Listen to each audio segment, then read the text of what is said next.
चलिए आते हैं एक और क्वेश्चन की तरफ। क्वेश्चन दिया हुआ है Neha sold goods to Rohan. Neha ने गुड्स सोल्ड कराया किसको? रोहन को। मतलब नेहा कौन है? सेलर। रोहन कौन है? बायर। नेहा कौन है? ड्रॉवर। रोहन कौन है? ड्रॉवी। क्लियर? कितने का गुड्स है? 42,000 का। कब है? 6 सितंबर को सोल्ड किया है। Neha draw a bill of exchange at 3 month for the amount which was accepted by Rohan. 3 month का उसने बिल ड्रॉ किया है जो रोहन ने क्या कर लिया है? एक्सेप्टेड कर लिया है। आगे लिखा है Neha discounted the bill with her banker on at ₹41,000। Neha ने क्या करा? बिल को क्या कर रहा है? डिस्काउंट कर लिया है 41,000 में। On the due date bill of the bill Rohan dishonoured the bill. Rohan ने बिल को क्या कर दिया? डिसऑनर कर दिया। And bank paid 300 as noting charges. Bank को 300 रुपीज नोटिंग चार्जेस पे करना पड़ा। आगे है show journal entries in the books of Neha and Rohan. Journal entry किसकी बुक में शो करना है? नेहा एंड रोहन। तो यहाँ पे मैं लिख देता हूं नेहा ड्रॉवर मतलब, और यहाँ पे लिख देता हूं मैं रोहन मतलब ड्रॉवी। क्लियर है? चलो अब नेहा ने सोल्ड कराया तो मतलब नेहा की बुक में लिखता हूं मैं। कब है? 6 सितंबर 2019 सोल्ड किया हम, बराबर है। तो सोल्ड कहाँ पे? सेल कहाँ पे आता है? हमेशा क्रेडिट में। तो लिख देते हैं टू सेल्स अकाउंट, बराबर है ना। सेल्स अकाउंट कितना है? किसको सेल किया है? रोहन को। क्लियर सबको? ये कितना सेल किया है? 42,000। पिछले क्वेश्चन में हम लोगों ने किए थे इसको, तो ये आ गया 42,000। नरेशन मैं ये क्वेश्चन में नहीं लिख रहा हूं जगह की कमी की वजह से, ठीक है ना। आप लोग नरेशन लिख लेना, ठीक है। Being goods sold on credit. यहाँ पे डेट लिखेंगे 6 सितंबर 2019। काय की एंट्री है? रोहन के लिए क्या है ये? परचेस। यस, परचेस हमेशा कहाँ पे आता है? डेबिट में। किससे परचेस करा है? नेहा से। तो नेहा कहाँ पे आ जाएगी? क्रेडिट में। अपोजिट में, मतलब परचेस याद रखने का, परचेस हमेशा डेबिट में, तो जिससे परचेस किया वो अपोजिट में। वैसे ये भी है, सेल हमेशा कहाँ पे? क्रेडिट में। उसका अपोजिट चीज़ कहाँ पे रहेगी? डेबिट में। मतलब नेहा से रोहन से किया तो रोहन डेबिट में। कितना है? 42,000। ये लिख दिया मैंने। नरेशन लिख देंगे being goods purchase on credit. Clear है? चलिए आगे बढ़ते हैं हम लोग। नरेशन आपको मेंशन करना है, मार्क्स कट जाएंगे आपके। नेक्स्ट एंट्री है, देखो Neha drew a bill of exchange at 3 month for the amount which was accepted by Rohan. Neha ने क्या करा? बिल ड्रॉ करा है कितने महीने का? 3 मंथ का। और उसने क्या करा? बिल एक्सेप्ट कर लिया है। मैंने बताया था बिल एक्सेप्ट कर लिया मतलब हम लोग क्या करेंगे? एंट्री करेंगे। बिल एक्सेप्ट की ही एंट्री होती है, बिल बनाने की एंट्री नहीं होती है। तो कोई डेट नहीं दिया, मतलब सेम डेट को उसने क्या करा रहेगा? बिल एक्सेप्ट किया होगा। कोई डेट नहीं दिया मतलब कब उसने एक्सेप्ट कर रहेगा? सेम डेट को, ठीक है ना। तो 6/9/2019 बिल एक्सेप्ट किया, मतलब ड्रॉवर के लिए पैसा आने वाला है बिल से, तो ये लिखेगा बिल्स रिसीवेबल। और 2 किसने एक्सेप्ट करा है? रोहन ने। क्लियर है? Very good. कुछ अमाउंट चेंजेस किया है क्या? नहीं, 42,000 का ही उसने एक्सेप्ट किया, कुछ बोला नहीं है, बराबर ना। नरेशन लिख देंगे being bill accepted for 3 month. क्या लिख देंगे? Being bill accepted for 3 month, क्योंकि उसने बिल एक्सेप्ट करा है कितने महीने के लिए? 3 महीने के लिए। इसके लिए क्या रहेगा? Bills payable. जब बिल एक्सेप्ट करते हैं तो ये लिख देगी बिल्स, रोहन लिख देगा बिल्स पेबल अकाउंट क्रेडिट, और डेबिट में लिखेगा किसका बिल एक्सेप्ट करा है इसने? नेहा का। मतलब नेहा को इसको बिल्स पेबल का पैसा देना है 42,000। ये जनरल एंट्री किससे याद रखने मैंने बताया आप लोग को? परचेस और सेल से। और ये किससे बताया? बिल रिसीवेबल और बिल्स पेबल्स। मतलब बिल रिसीवेबल मतलब इसको पैसा आने वाला है इसलिए डेबिट में, इसका पैसा जाने वाला है इसलिए बिल्स पेबल कहाँ पे? क्रेडिट में। क्लियर है सबको ये? चलिए ये 2 हो गए जनरल एंट्री आप लोग की, सिंपल वाली, हर क्वेश्चन में रहेगी, बराबर ना। कभी कभार सेल्स नहीं होता, डायरेक्टली दिया होता है, तो ऐसा भी होता है। चलिए आगे बढ़ते हैं। Neha discounted the bill with her banker at ₹41,000। बताया था मैंने आप लोग को पुराने वीडियोस में। तो नेहा ने बिल को क्या कर लिया है? डिस्काउंट कर लिया अपने बैंकर से, मतलब अपने बैंक से डिस्काउंट कर लिया। मतलब बिल बैंक को दिया और बैंक से पैसा लिया। किसने दिया रहेगा? सिंपल सी बात है, जिसके पास बिल है। बिल किसके पास रहता है? ड्रॉवर के पास, ठीक है ना। तो ड्रॉवर ने बिल दिया नेहा ने बिल दिया बैंक को और बैंक से क्या लिया, पैसा लिया। डिस्काउंट का मतलब यही होता है, ठीक है। तो एंट्री क्या आएगी, डेट नहीं दिया मतलब समझ लेने का उसी डेट को किया होगा उसने, ठीक है। तो बिल गया और क्या आया, पैसा आया। तो जो आया वो डेबिट में, तो लिख देंगे। यहाँ पे बैंक ही मेंशन करना क्योंकि बैंक अकाउंट में ही देगा बैंकर, ठीक है ना। Bank account debit, bank account debit to bills. यहाँ पे ऐसे डॉट डॉट करके डेबिट लिखते हैं, हाँ याद रखना। तो वो थोड़ा आप लोग मेंशन कर लेना, पिछले एंट्री में मैंने नहीं बताया था आप लोग को, ठीक है ना। बिल्स रिसीवेबल, क्लियर है। कितने का बिल है, 42,000। पैसा कितना मिला उसको, 41,000। सर कहाँ से आया, क्वेश्चन में दिया हुआ देखो। Neha discounted the bill with her banker at ₹41,000। उसने बिल डिस्काउंट करा, लेकिन कितने में डिस्काउंट करा है, 41,000 में। मतलब बिल कितने का दिए रही उसने, 42,000 का, क्योंकि बिल कितने का, 42 का है ना बिल। और पैसा कितना मिला उसको, 41। मतलब 1,000 रुपये क्या देना पड़ा उसको, डिस्काउंट चार्जेस। मैंने आप लोग को जनरल एंट्री में जब समझाया था तो बताया था।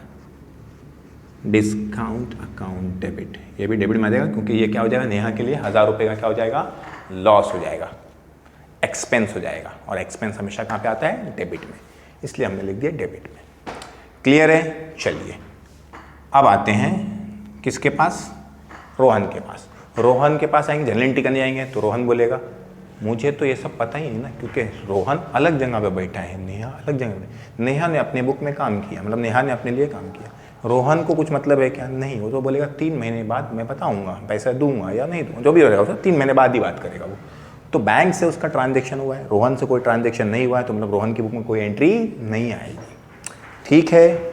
ये हो गया डिस्काउंट, ठीक है। यहाँ तक हम लोग ने एंट्री कर चुके। आगे है on the due date the bill, on the due date of the bill Rohan dishonoured the bill and bank paid 300 as noting charges. Due date पे रोहन ने पैसे क्या किया, नहीं दिया। डिसऑनर्ड मतलब क्या होता है, पिछला क्वेश्चन ऑनर्ड था तो मतलब ड्यू डेट पे पैसा दिया। ये क्वेश्चन क्या है, डिसऑनर्ड मतलब ड्यू डेट पे पैसा नहीं दिया, नहीं दिया, ठीक है। तो चलो याद है आप लोग को, ड्यू डेट पे डिसऑनर हुआ मतलब डेबिट में बताया था, ट्रिपल डी याद बताया था मैंने आप लोग को।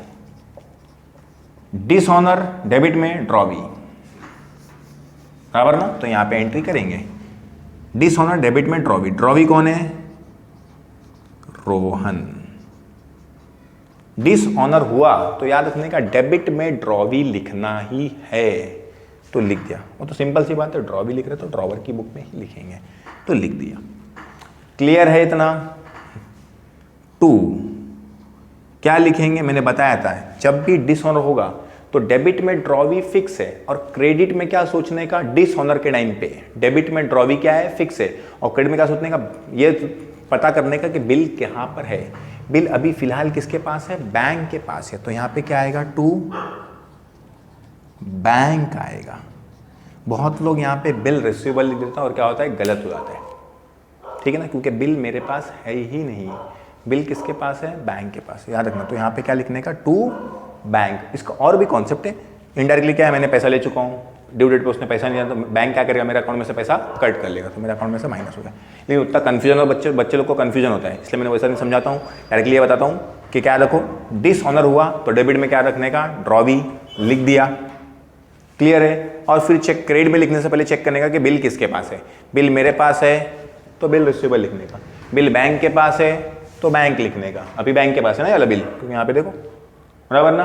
और अगर बिल सेंड फॉर कलेक्शन है तो क्या लिखने का, to bill send for collection. अगर एंडोर्सी के पास है तो क्या लिखने का, एंडोर्सी, बस। तो क्रेडिट में क्या लिखने का, डिसऑनर टाइम पे जिसके पास बिल है, क्लियर। चलो आगे बढ़ते हैं। मेरे पास रहेगा तो खुद का नाम लिखने का, यहाँ पे क्या लिखने का, बिल रिसीवेबल लिखने का, वो याद रखना, नहीं तो उसमें भी गलती कर देंगे। चलो कितना अमाउंट, अब बहुत लोग क्या करेंगे, लिख देंगे 41,000, कुछ कंफ्यूज हो जाएंगे। अमाउंट आएगा यहाँ पे 42,300। अरे सर ये कहाँ से आया, इतना बड़ा गड़बड़ घोटाला। चलो बताता हूँ, पहले एक काम करता हूँ, आप लोग के लिए ड्यू डेट निकाल लेता हूँ, बराबर ना। ड्यू डेट निकालने का तरीका मैंने क्या बताया आप लोग को, पहले डेट लिख दो बिल की। बिल की डेट क्या है, 6/9/2019 लिख दिया। 2019 कितने महीने आए, 3 मंथ, तो मंथ इधर है, तो मंथ में क्या कर देने का, प्लस, बराबर ना। तो क्या आ गया ये 6, 9 कितना हो जाएगा, 12, 2019, बराबर ना। मैंने क्या बताया, 3 दिन प्लस करने का इसमें, तो 3 दिन प्लस करने तो कितना हो जाएगा, ये 9 हो जाएगा, तो ग्रेस देने का, तो 9/12/2019। ठीक है, तो ये हो गया ड्यू डेट निकालने का तरीका, क्योंकि ड्यू डेट पे बोला है, बिल डिसऑनर हुआ है, तो ड्यू डेट की एंट्री करना पड़ेगा ना, क्योंकि वहाँ पे बोला है। क्लियर है? चलो, ये तो हो गया इसका। सर लेकिन ये अमाउंट कैसा आया, हम लोग को वो टेंशन आ रहा है, कैसे आया, मतलब क्या है, इतना सिंपल सी बात है। बिल कितने का डिसऑनर हुआ, 42,000 का डिसऑनर हुआ। आप बोलेंगे सर मेरे को तो 41 ही मिला था, यहाँ पे ना लॉस हुआ था, उससे कुछ मतलब नहीं है। तुमको जरूरत थी, तुमको बैंक ने पैसा दे दिया, वो तुम्हारे को चार्जेस के तौर पे लगाया है, ठीक है ना, वो कैंसिल नहीं होगा। वो बिल कितने का था, 42 का, तो उसको काउंट क्या जाएगा, 42, ठीक है ना। और 300 रुपये क्या दिया है, बैंक ने पे कर दिया 300 रुपया, ठीक है ना। तो याद रखने का, जब भी डिसऑनर हुआ और नोटिंग चार्जेस है, तो बिल का अमाउंट और नोटिंग चार्जेस का अमाउंट प्लस करके लिख देने का। क्या हुआ, डिसऑनर हुआ, क्या हुआ, डिसऑनर। तो आप लोग को 42 लिखना है, क्योंकि डिसऑनर हुआ तो मतलब बिल कैंसिल हो गया, बिल का पैसा नहीं आया, तो 42 लिख दोगे आप। लेकिन याद रखने का, नोटिंग चार्जेस है तो साथ में नोटिंग चार्जेस भी प्लस करके लिखने का। तो 42,000 प्लस 300 कितना होता है, 42,300 चाहिए, तो आप लोग यहाँ पे मेंशन कर लो 42,300। कैसे आया ये, 42,000 प्लस 300, 300। यहाँ पे नरेशन बोले, सर नरेशन यहाँ का बताओ ना हम लोग को, यहाँ का भी बताओ ना, यहाँ का बताता हूँ। Being bill discounted with bank, जो क्वेश्चन जो बोलते हैं हम लोग मुंह से बोलते हैं ना, जैसे यहाँ पे क्या बोलते हैं, बिल एक्सेप्टेड की एंट्री है, तो वही लिखने रहता है, being bill accepted for 3 month. वैसे यहाँ पे being bill discounted with bank, ठीक है ना। यहाँ पे क्या लिखेंगे, being bill dishonoured, being bill, ये बिल डिसऑनर की एंट्री करना ना, being bill dishonoured with noting charges, हो गया, नरेशन बता दिया मैंने आप लोग को। क्लियर? अब यहाँ पे भी एंट्री करना पड़ेगा, बराबर ना, क्योंकि ये लफड़ा किसकी वजह से हुआ है, रोहन की वजह से, रोहन की वजह से, तो रोहन की बुक में भी एंट्री, बराबर है। तो ये क्या एंट्री करेगा, सर बताओ आप, चलो आप लोग को बता देता हूं मैं, क्या करेगा ये, टू नेहा लिखेगा, ठीक है, कितना, 42,300, थोड़ा नीचे लिखते हैं, टू नेहा अकाउंट। डेबिट में वो लिखेगा बिल्स पेबल, और लिखेगा नोटिंग चार्जेस। बिल्स पेबल था 42,000 का और नोटिंग चार्जेस था 300 का। क्लियर है? चलो, being bill dishonoured with noting charges. Sir कैसे आया ये, अभी बताता हूँ, 2 मिनट में रुको। देखो, मैंने आप लोग को बताया था कि इसके टाइम पे क्या बताया था कि जब भी डिसऑनर होगा तो डेबिट में ड्रॉ भी, क्रेडिट में बताया था मैंने चेक करने का कि बिल किसके पास है, ठीक है। इसके टाइम पे डिसऑनर में हमेशा याद रखना, चाहे डिसऑनर हो चाहे ऑनर हो, हमेशा डेबिट में क्या आएगा, बिल्स पेबल आएगा। किसकी बात कर रहा हूं मैं, ड्रॉवी की बात कर रहा हूं। हमेशा डेबिट में चाहे ऑनर्ड हो चाहे डिसऑनर हो, डेबिट में क्या आएगा, बिल्स पेबल, और क्रेडिट में क्या आएगा, या तो ऑनर हुआ रहेगा तो मतलब पैसा गया रहेगा तो क्या आ जाएगा, टू कैश बैंक, और डिसऑनर दिया रहेगा मतलब पैसा नहीं दिया रहेगा तो क्या आ जाएगा, ड्रॉवर का नाम। समझ गया? मतलब बिल्स पेबल फिक्स है, चाहे ऑनर हो चाहे डिसऑनर हो। क्रेडिट का खाली चेंज करना है, पैसा गया तो कैश बैंक लिखना है, पैसा नहीं दिया मतलब डिसऑनर मतलब पैसा नहीं दिया तो ड्रॉवर का नाम लिख देने का। ये क्यों आया सर, क्योंकि दिया हुआ है क्वेश्चन में 300 नोटिंग चार्जेस लगा है, और सिंपल सी बात है, तो बिल किसकी वजह से डिसऑनर हुआ, ड्रॉवी की वजह से, तो ड्रॉवी के लिए ही वो, मतलब ड्रॉवी से ही पैसा वसूल करेंगे हम लोग, बराबर ना। तो ड्रॉवी के लिए क्या हो जाएगा, वो लॉस हो जाएगा, तो वो डेबिट में लिख दिया उसने नोटिंग चार्जेस 300। ये नहीं मेंशन करेगा, ये सिर्फ लिख देगा कि मेरे को रोहन से इतना पैसा लेना है। इनडायरेक्टली समझा रहा हूँ तुम्हारे को, लेकिन इतना घूमने की जरूरत नहीं है, लेकिन फिर भी कॉन्सेप्ट बता दे रहा हूँ कि 42,300 किससे लेने का, रोहन से लेना है, और बैंक मेरे अकाउंट से कितना कट कर देगा, इतना कट कर देगा, ठीक है। वो लेकिन उतना घूमने की जरूरत नहीं है, आप लोग सिर्फ जैसा मैंने आप लोग को कॉन्सेप्ट बताया कि डेबिट में ड्रॉ भी और क्रेडिट का बताया, वैसे यहाँ का भी याद रखो। यहाँ पे हमेशा क्या रहता है, डेबिट में बिल्स पेबल रहता ही है, चाहे ऑनर हो चाहे डिसऑनर हो। क्रेडिट में ऑनर हुआ तो बैंक रहेगा, ऑनर मतलब पैसा गया इसलिए बैंक रहेगा, कैश बैंक, और डिसऑनर मतलब पैसा नहीं गया तो मतलब ड्रॉवर का। नोटिंग चार्जेस क्यों आया, क्योंकि क्वेश्चन में बोला है, नहीं बोला तो नहीं आता था। क्लियर है? ये हो गया हम लोग का क्वेश्चन नंबर 2। ऐसे ही हम लोग आने वाले वीडियोस में और भी बहुत सारे क्वेश्चन करेंगे, एकदम सिंपल तरीके से करेंगे।